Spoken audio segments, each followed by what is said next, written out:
Greetings, fellow alchemists, and welcome to Wordplay Wizardry. In today's episode, I want to discuss one of the most important parts of the writing process. Regardless of what genre you choose, you will need to do this. What, you may ask, is so vital? Research. If there was one aspect of writing that gets overlooked the most, it's research. In my Writer Rules video, I specifically left this point out, even though it does belong within the Writer Rules. But why leave it out?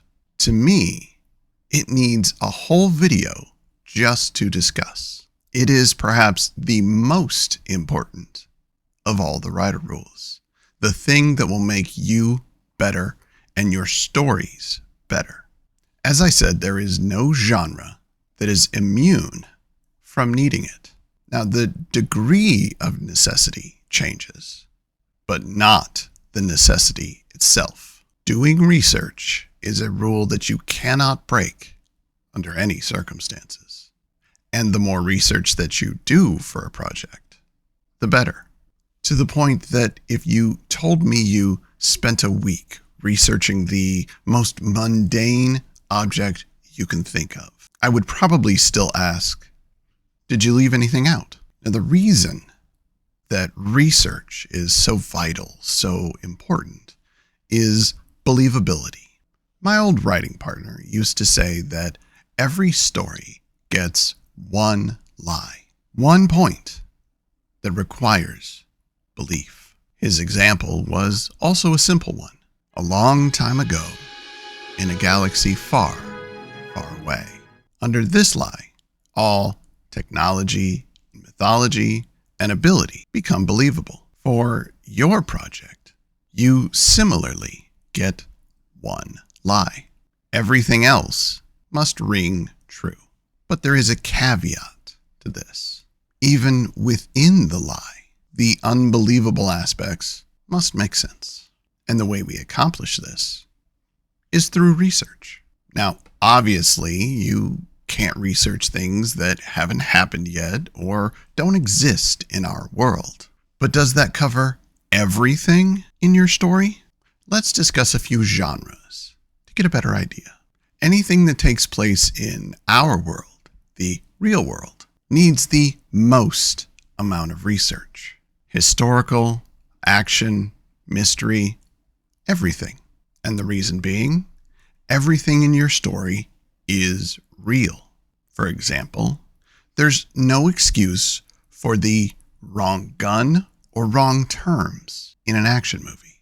The only time you get to fib or make it up is when it's something top secret or proprietary, military secrets or brand trademarks. But the vast majority is out there in the public domain.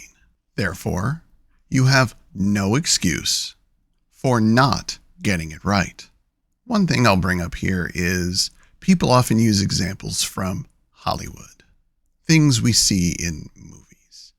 And the problem with that is movies often employ sensationalism. There's been a number of shows and a number of creators that have proven that a lot of what happens in movies is fantastical, that it's not really real. John McClane crawling through the air ducts in Die Hard couldn't really happen because the air ducts are most likely not big enough for a human. Or the fact that a hero doesn't reload after a specific number of bullets fired or rounds fired. If a gun can only hold so many rounds and the shooter fires more, that's not believable. And that's the problem. It's fun in an action movie, but it's not necessarily believable. And there's another example that I like to use, and that's the courtroom scene from My Cousin Vinny. And yes, I know I just said movies don't always get it right, and they do things sensationally, but this is one time where that's not actually true, where they did the research, and they got it right. In the scene that I'm talking about, Marissa Tomei's character is given a test on her car knowledge. If you'd like to see it, it's on YouTube, so just Type in My Cousin Vinny courtroom scene and you should find it, no problem. Lawyers like this scene because it's procedurally accurate.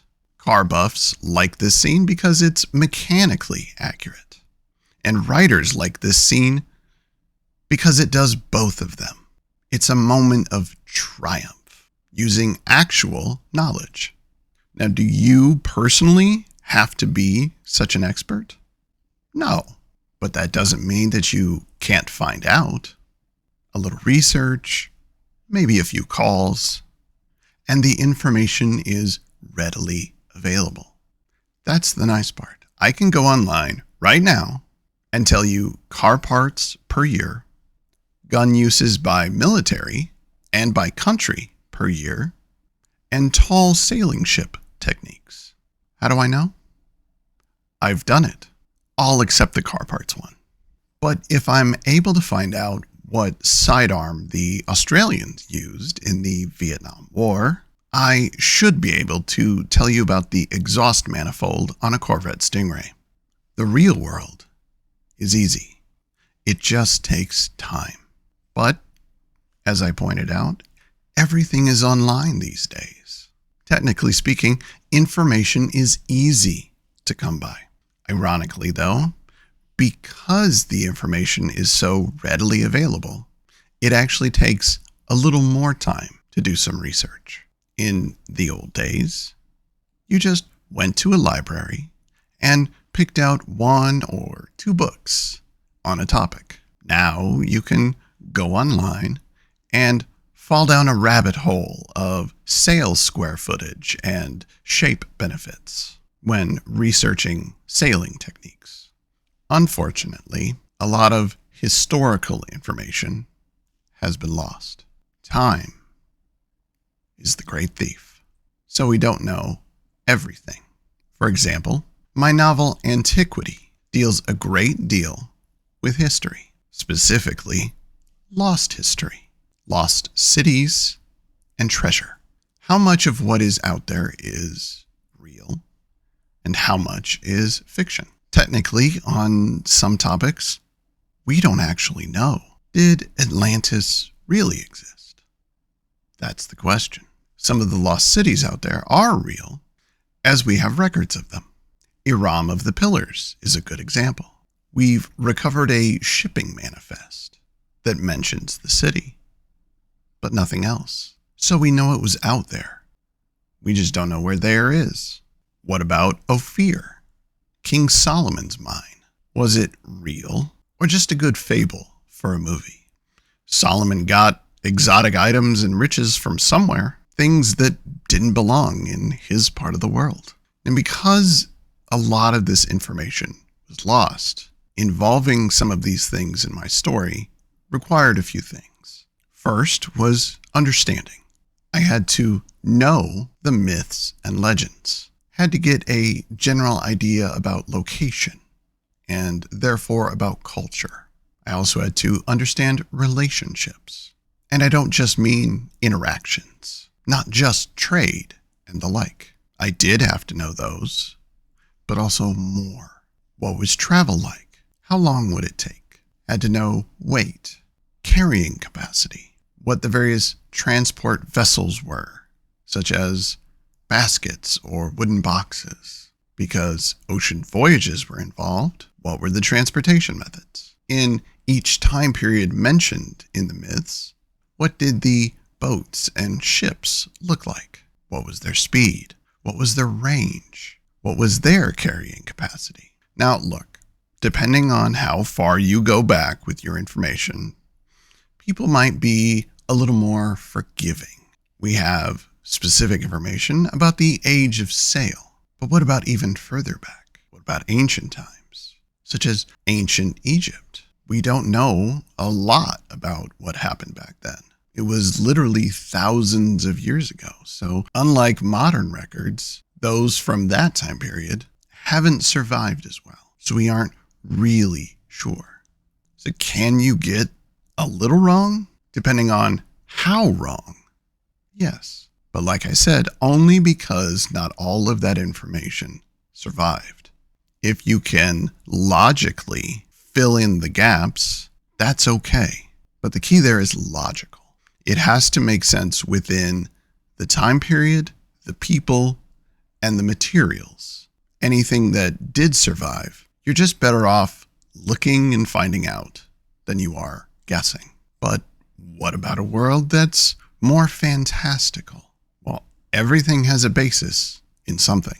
Fantasy has roots in our own world, which means a little research into our past can inform about that genre. Magic and other races obviously have no basis in our world. So you get to do your own thing there. But depending on the corresponding age in our own history, you can find out quite a bit. In fact, most general information is available. How things worked, what things looked like, materials, time, jobs, and skills. Everything needed to form a basic societal structure. And from there, you build your own. Though, as I said, you're not going to be researching things that don't actually exist. Races like elves, for instance. However, even if elves don't exist in our world, they'd still use basic skills for their crafts. Sure, elven blacksmiths might do something special with their forges, but the base process still remains the same. How about mythological? You can use the myths as they are, or you can make subtle changes to make them your own. But you still have to know the base myth to do that. With Oddity Academy, I had to look up hundreds of myths and legends. Hundreds. I wish I was exaggerating.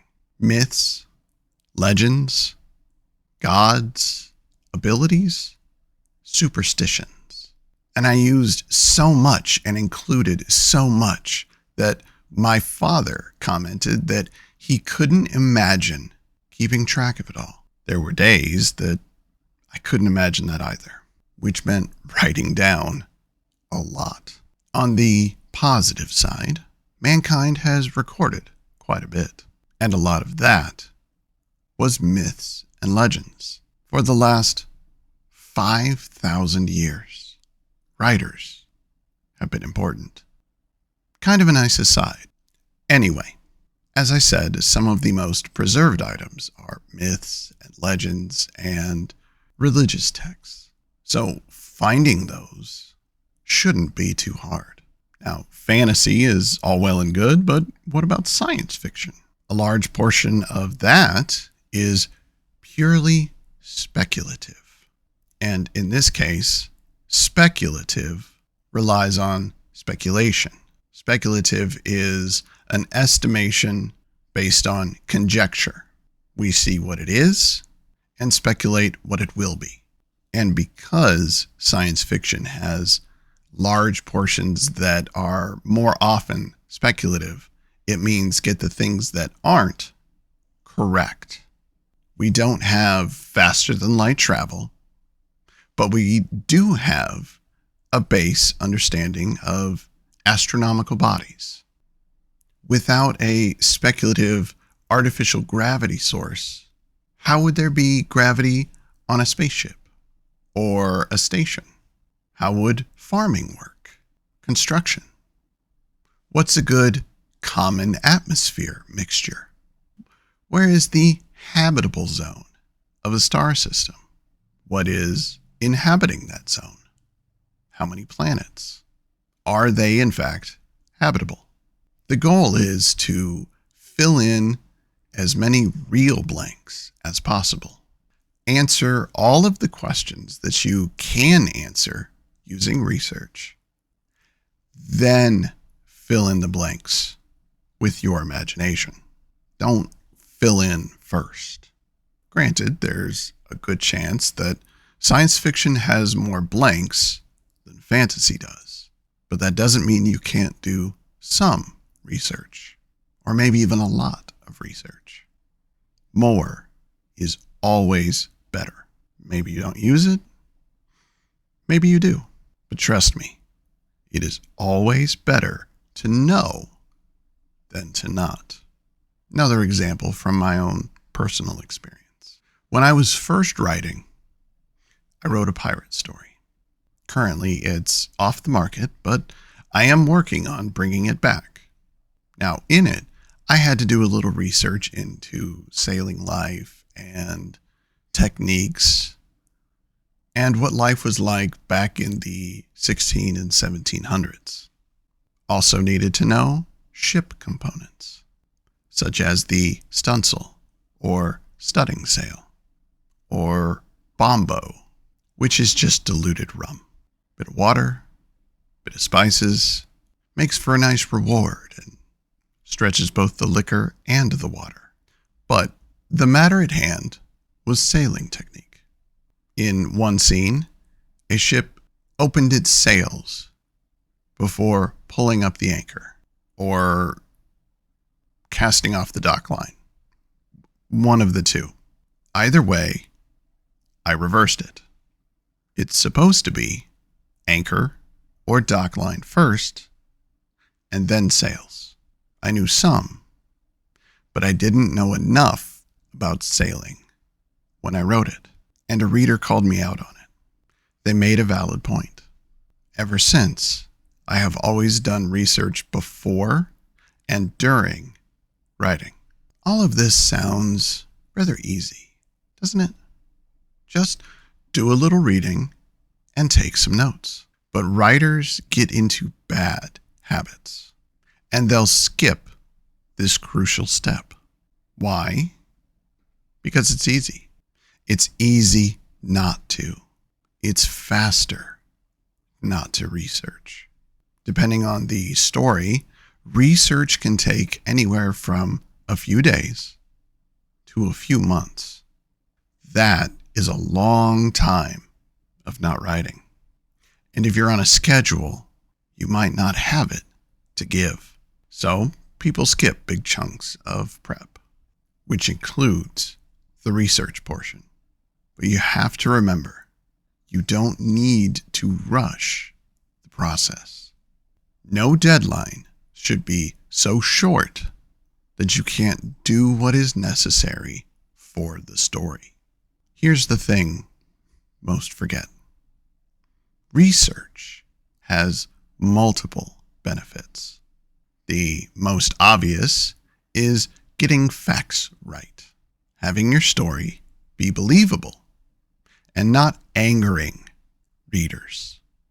But research can also inform story. You might find something that changes the intended direction or changes action. Maybe it's more interesting with what you find during research. Maybe what you find is more interesting to you. Another added bonus is that research can inspire. Learning about a particular topic can get those creative juices flowing, give you ideas that you didn't have.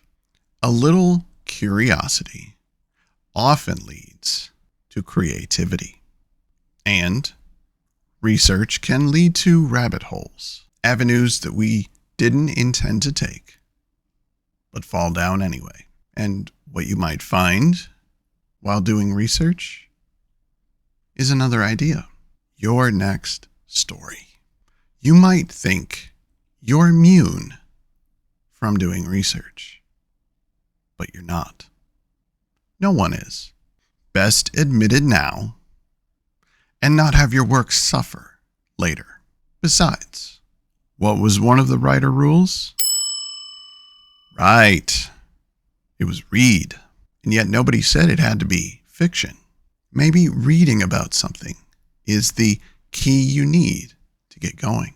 But please, don't skimp or skip out of doing research. I really don't think I can stress this enough. The benefits of research far, far outweigh the downsides. The time it takes to do so is nothing compared to the gains you get in knowledge, understanding, and inspiration. there's a chance that we revisit this another time because all I've really talked about so far is pre-writing research. And that's only half the conversation. There's another part as well, and that's mid-writing research. Though, as I said, I think we'll save that for another time, and we'll wrap up this video. Thank you so much for tuning in. As always, if you'd like to see me expand on what we've discussed, leave a comment below. Don't forget to like and subscribe.